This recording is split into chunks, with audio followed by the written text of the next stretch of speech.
Okay, hi. Well, California has hope yet. This is some really big news. Yo, this is ZeroEchoZenith. Hi, everybody. So they walked back the thing that I talked about a few weeks ago. California lawmakers are moving to exempt most Linux distributions from the state's upcoming age verification law after backlash from the open source community. I have the full thing here, but we'll just read the cliff notes.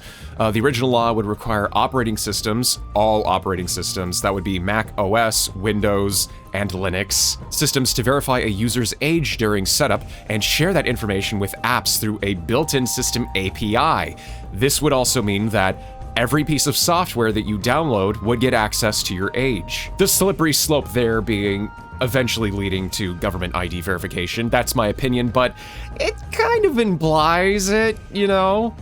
Because the wording was broad, many developers believed it could apply to Linux distributions like Ubuntu and Fedora. That led to backlash from developers who said the rules would be hard for volunteer-run open source projects to follow.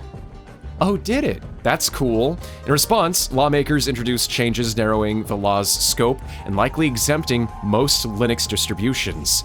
Chalk one up for Linux. That's yet another victory under their belt. First, we have Steam OS rearing the corner and soon to be in a lot of people's hands, even though the fact that people think that it's going to be very expensive due to Steam recently increasing the price of the Steam Deck.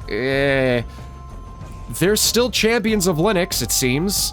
But yeah, let's read the actual thing. They're backing away from controversial age verification requirement bill that alarmed Linux and open source developers earlier this year after a new amendment bill proposed exempting most open source operating systems from the state's upcoming Digital Age Assurance Act. In practice, that would likely exempt most mainstream Linux distributions, including Debian, Fedora, Ubuntu, Arch Linux, and Mint, from compliance requirements scheduled to take effect on January 1st, 2027. Assembly Bill 1856, currently moving through California's legislature ahead of committee reviews in June, would amend the state's earlier age assurance law by excluding software distributed under licenses that allow users to copy, redistribute, and modify the software. The proposed amendment specifically states, operating system provider does not mean a person or entity that distributes an operating system or application under license terms that permit a recipient to copy, redistribute, and modify the software. The amendment follows months of backlash after California passed the original Assembly Bill 1043, formerly known as the Digital Age Assurance Act, in late 2025. I think I did talk about this as well. The law sought to shift online age verification away from individual websites and apps and down to the operating system level instead. Under the original law, operating systems would be required to request a user's age or birth date during device setup, then expose an age bracket signal to apps and app stores, putting the pressure of checking their age to the developers instead of the users, technically. The law, which defined brackets such as under 13, 13 through 15, 16 through 17, and 18 plus, immediately raised questions about how such requirements would apply to decentralized open source software ecosystems. Unlike Apple iOS or Google's Android, most Linux distributions are not centrally controlled commercial platforms. Many are community-run projects maintained by volunteers. Yes, often without user accounts, telemetry systems, or even formal corporate ownership structures. Critics argued the law's wording was so broad that it could technically force open source operating systems to become age verification platforms, which was not their goal in the first place. Privacy advocates, including the Electronic Frontier Foundation, criticized the legislation as invasive and warned it could create infrastructure for broader identity tracking online. Like I just said, identity verification, please. Give me your government ID. I need your photograph. I need your social security number, your address. This is what it leads to. People's identities should be protected. Linux developers also questioned how California could realistically enforce such requirements on infinitely forkable open source software projects. Yeah, if your open source project is forked 5 or 6 times, you're not going to know how it's distributed at that point. Do those guys now need to also provide we need your age we need to check your age verification? That just puts so much more work on their development side. it would probably prevent people from developing software projects because they would need like a manager that will check people downloading from like what, GitHub or something? I don't know. The controversy became partially heated after reports suggested platforms like SteamOS could fall under the law due to their ties to proprietary application ecosystems. Yes, I think I also talked about that. Valve's Linux-based gaming platform ships with the proprietary Steam storefront and client, potentially placing it closer to Apple's App Store or Google Play from a regulatory standpoint. Yes, AB 1856 does not repeal the original Digital Age Assurance Act. Instead, it narrows the definition of who qualifies as an operating system provider under the law. Commercial platforms with proprietary app ecosystems could remain subject to California's age assurance requirements, even if most open-source Linux distributions are ultimately exempted. So what this means is Windows and Mac OS will still be subservient to this bill by January 1st, 2027, which just strengthens Linux's base for people to switch over. That's it. That's the long and short of it. So there you go. Linux. In other news, which is even more recent, a huge win for gamers and consumer rights. Guess what? The California State Assembly just passed AB 1921. It went to Assembly, and it just passed. The Protect Our Games Act. It passed on the floor by a vote of 43 to 16.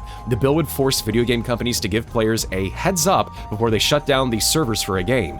It would also make them provide a way for people to keep playing afterward, like adding offline mode or letting community servers take over.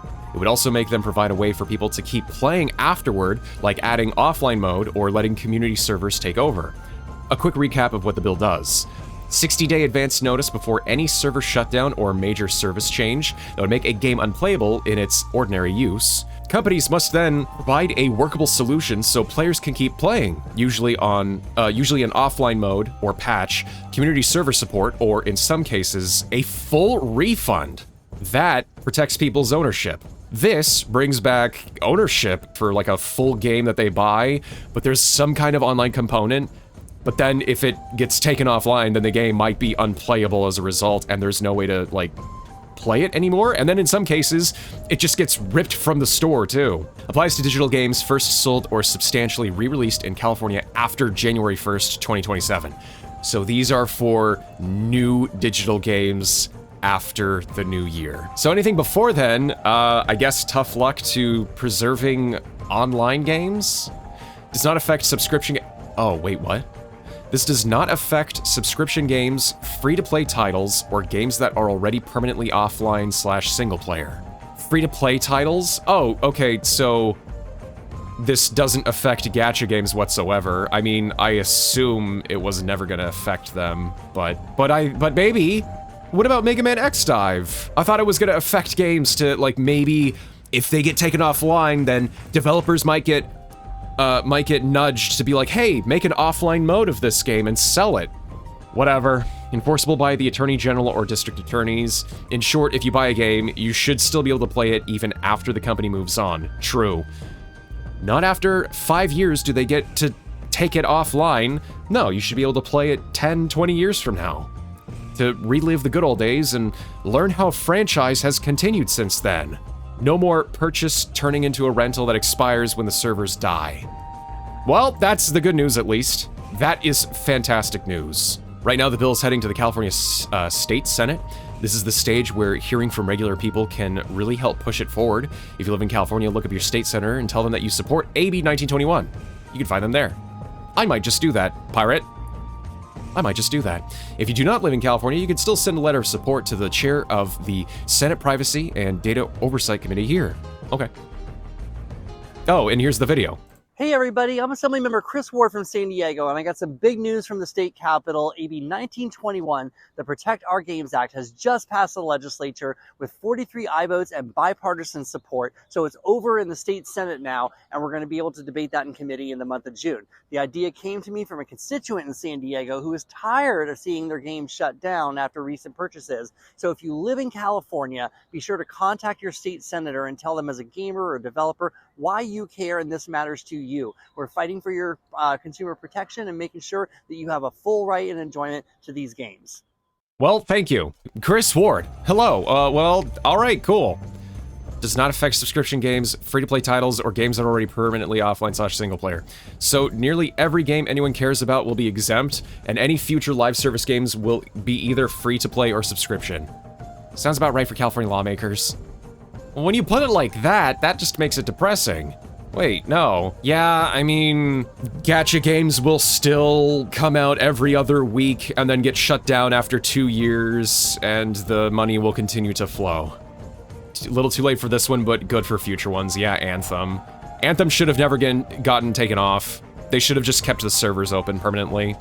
But EA, BioWare, they're not in good spots. You're gonna see a lot of new subscription-based games then, or multiplayer free-to-play games that are heavily monetized, so the game is free, but any extra stuff isn't. Well, that's already the case with most online multiplayer games. They barely put anything in the game, and everything is just from a cash shop. Oh, but customization is okay.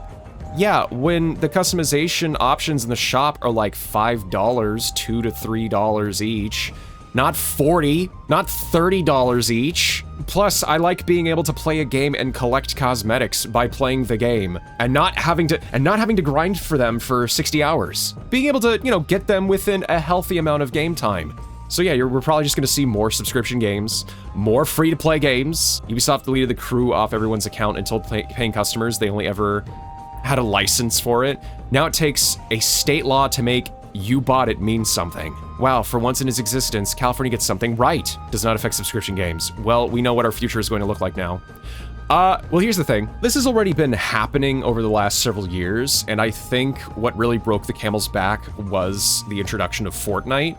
But when you introduce so many free-to-play games, so many subscription-based games, so many subscription-based TV shows like, oh, Discovery, Netflix, friggin' Disney Plus. People aren't going to subscribe to all those things.